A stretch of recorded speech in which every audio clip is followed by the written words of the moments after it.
નમસ્તે મિત્રો, આપ સૌ સાહિત્ય પ્રેમી વાંચન પ્રેમી મિત્રોનું ઓડિયો ગુજબુક્સમાં સ્વાગત છે.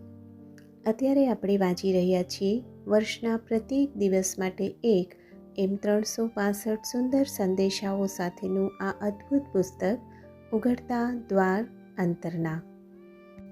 માર્ચ 25. દુનિયામાં જેમ વધુને વધુ પ્રેમ છોડવામાં આવે છે તેમ સાજા થવાની અદ્ભુત ઘટના બને છે. એ જખમમાં રેડેલી શામક દવા જેવું છે જે ઘાવને રૂઝાવી અંગને અખંડ બનાવે છે. પ્રેમનો આરંભ વ્યક્તિની અંદર થાય છે. એનો આરંભ તમારામાં થાય છે.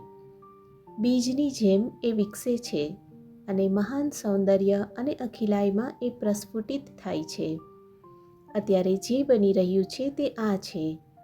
ઘણા લોકોને લાગે છે કે તેમને કંઈક થઈ રહ્યું છે, તેમના સંબંધે કશુંક બની રહ્યું છે, પણ તેઓ ગૂંચવાઈ જાય છે અને આ શી બાબત છે તેનો એમને ખ્યાલ આવતો નથી.